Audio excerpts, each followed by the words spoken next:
Bonjour et bienvenue dans J'aime l'écho. J'aime l'écho, l'émission qui donne la parole aux chefs d'entreprise. Bonjour Johan Plewska. Bonjour Nicolas. Et bienvenue, vous êtes président de Praetorian Trajan. Alors je vais résumer en deux mots ce que vous faites. Vous faites de la télésurveillance, de la vidéoprotection pour la protection des biens et des personnes. Enfin, vous avez quand même d'autres cordes à votre arc. On vous trouve dans le transport sécurisé de marchandises ou de personnes, les escortes du transport de marchandises, la protection de personnes physiques, la géolocalisation des personnes, la géolocalisation des marchandises ou des véhicules, l'accompagnement dans les zones à risque. L'entreprise a vu le jour en 2004. Vous êtes proche de 9 millions d'euros de chiffre d'affaires annuel aujourd'hui, avec 150 salariés. Alors, les problématiques de sécurité sont dans l'actualité systématique. Évidemment, toute la dimension régalienne de la sécurité, la lutte contre l'islam radical, le rôle que l'armée doit jouer ou pas, ce vigipirate perpétuel dans lequel nous vivons. Mais vous êtes vous-même dans un secteur qui est en très forte croissance. On totalise à peu près 170 000 salariés en France. Je me dis, de manière un peu intuitive, Johan Plewska, qu'avec autant de salariés dans un secteur comme le vôtre, il y a forcément les bons et les mauvais. Comment est-ce qu'on sait qu'on a affaire à une entreprise sérieuse et qu'on a peut-être affaire à une entreprise qui est un peu moins recommandable ? À mon sens, un acheteur d'un service de sécurité privée doit trouver le meilleur compromis entre le prix et la qualité du service. Bien sûr, après, il y a des petits paramètres qu'il doit prendre en compte au niveau du bilan de l'entreprise. Oui, au niveau historique, quoi. Mais alors, quel rôle joue le ministère de l'Intérieur ? Vous êtes quand même dans un secteur un petit peu particulier. Depuis 2012, on a le Conseil national des activités privées de sécurité qui existe. Il y a une forme de label qui existe. Vous êtes suivi, vous êtes encadré. Oui, tout à fait. Le CNAPS, le Conseil national d'activités privées de sécurité, créé en 2012 et démarré, encadre la profession et sert de régulateur. Donc, c'est quand même déjà une sécurité. C'est ça. Donc, ils vous connaissent, vous, par exemple ? Oui, toutes les entreprises de sécurité ont un agrément CNAPS et les dirigeants eux-mêmes, ils ont un agrément séparé. Donc, on dissocie l'agrément du dirigeant de celui de l'entreprise. C'est pas la jungle. Donc, c'est pas la jungle. Quelques mots d'actualité quand même.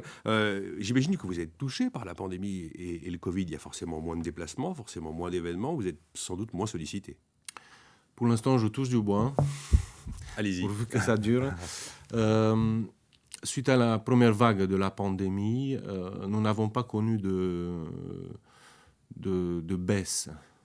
Donc, effectivement, dans la protection physique de personnes et dans l'événementiel, il y a une chute phénoménale. Ouais. Par contre, l'ensemble de nos activités... Télésurveillance, vidéosurveillance... escorte... a permis de pallier à ça, et donc du coup on se retrouve un peu sur les mêmes niveaux de vente, voire éventuellement, il y a des mois on fait 5% de plus par rapport au mois de référence de février. Joli. Il y a pas mal d'entreprises qui pourraient revendiquer des chiffres comme les vôtres. Un mot sur votre offre globale. Quelle est la promesse globale que vous faites à vos clients ? La promesse de Praetorian Trajan. Alors, on sort un peu du lot là-dessus parce que nous avons une offre globale. Afin de pouvoir mieux maîtriser l'information et le timing. Ah, ça m'intéresse, information et timing. Je ne vois pas tellement ce que vous mettez derrière ces notions d'information et timing, mais vous dites que c'est l'essentiel, justement. À mes yeux, c'est l'essentiel, parce qu'on se rend compte que c'est par là que tout commence. L'information, c'est par exemple, vous avez une personne qui va se déplacer à Paris.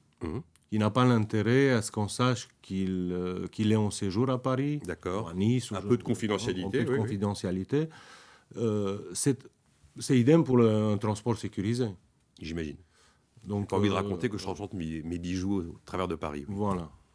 Donc, à partir de là, cette information-là a une valeur, mais c'est une question de timing, parce qu'au bout d'un moment, cette information-là, une fois que l'affaire est faite, ou la mission réalisée, ou le fin de séjour de la personne en France a lieu, cette information n'a plus aucune valeur.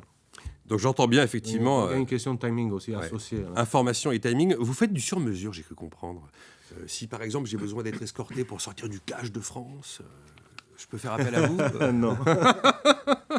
Quand même pas, vous restez dans la légalité, c'est ça? Oui, tout à fait. Donc, Scrupuleusement. scrupuleusement. Dans notre méthode d'approche, on traite toujours la partie réglementaire d'abord, l'assurantielle et puis la partie opérationnelle et exploitation. Alors, quels sont vos projets de diversification aujourd'hui, Johan Pleška? Vous êtes très présent dans le B2B, on l'a compris. Visiblement, c'est le B2C la cible désormais, donc vers le client.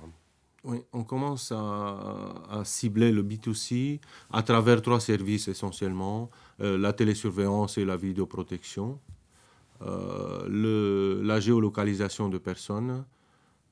Géolocalisation, alors, ça peut être les enfants à l'école ou ça peut être papy, mamie qui ont l'Alzheimer et dont les parents veulent les suivre, ne pas les lâcher comme ça complètement dans la nature. Ça veut dire donc qu'il y a une dimension de votre activité qui est complètement liée à l'innovation, complètement liée à la recherche et développement, complètement liée au digital. Parce que si vous faites de la géolocalisation et si ça devient un levier de développement de l'activité vers le client, le consommateur, la R&D, quelle place elle occupe chez vous? Depuis 7 ans, on investit continuellement.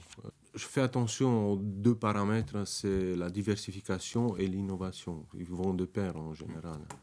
Donc notre valeur ajoutée, en fait, c'est qu'en leitmotiv la sécurité et la sûreté, nous avons des services qui sont complémentaires.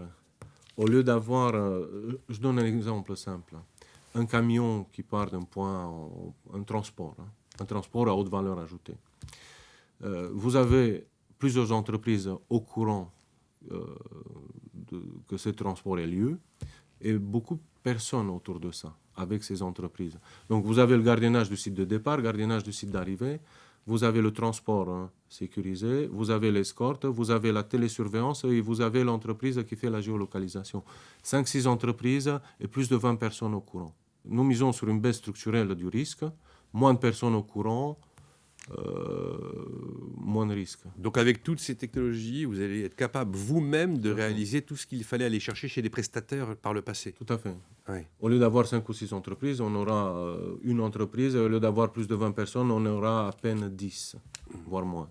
Alors, oui. C'est là, donc, à travers notre plateforme de gestion de risque et de géolocalisation, c'est là qui nous permet de faire l'intégrateur aujourd'hui de tous ces services. En fait, vous allez maîtriser toute l'information et vous allez maîtriser tout le timing. Voilà, la boucle est bouclée par rapport à la promesse que vous faites à vos clients. Allez, une dernière question pour terminer, parce que vous êtes sur un secteur où l'on pourrait imaginer qu'il y ait des plateformes type Uber. On peut imaginer un Uber de la sécurité. Vous voulez faire du B2C vers le client. On peut imaginer qu'il y a la plateforme où le client, finalement, va commander sa mission de sécurité. Nous avons ce service aujourd'hui. À votre nom, mais il n'y a pas une plateforme un peu très vaste de place de marché, je veux dire. Si, elle n'est pas encore sortie sur le marché, celle-là.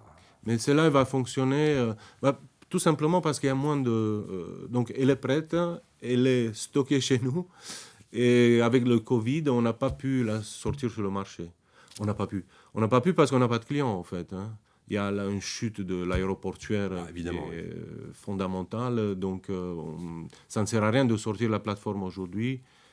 On attend le bon moment. C'est la plateforme World Safe System. World Safe System, c'est la complémentarité. Ah, c'est la cohérence. Donc, les deux vont marcher de pair, mais les deux gestion des risques et géolocalisation. Voilà.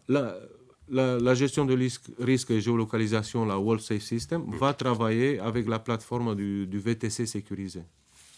Et la plateforme qui va intégrer tout ça, World Safe System, ça fait bien, c'est anglais, c'est dans l'air du temps. Il faut. On lui a donné un nom anglais. En fait, ça nous permet de chapeauter l'ensemble. Nous avons démarré le développement de la plateforme il y a 5 ans. Et donc, aujourd'hui, elle est mature et elle est stable. D'accord. Donc vous allez plus, elle est hébergée dans notre propre centre blindé et ultra sécurisé en protection logique et protection mécanique. J'imagine que la sécurité, pour vous, vous devez savoir faire. En tout cas, c'est assez fascinant d'imaginer qu'il y a quelques minutes, on est parti d'une entreprise de sécurité et finalement, Johan Pleška, vous êtes à la tête d'une entreprise de technologie. C'est un peu ça. Et un peu de tout. Ouais. On ne fait pas que de la technologie parce que, sous le même principe, le client final va avoir besoin de plusieurs entreprises. Ouais. Alors que si on intègre le tout dans le même service, nous avons la conception, mais la mise en place également. Et souvent, l'humain fait défaut. Parce qu'on va imaginer quelque chose aujourd'hui, voilà comment on va l'écrire. Voilà comment il faudrait que ça se passe. Mais par contre, c'est un maillon qui est détaché de la source. Le maillon faible sera l'humain en bout de chaîne. Merci, Johan Pleška, donc président de Praetorian Trajan. Merci, Nicolas.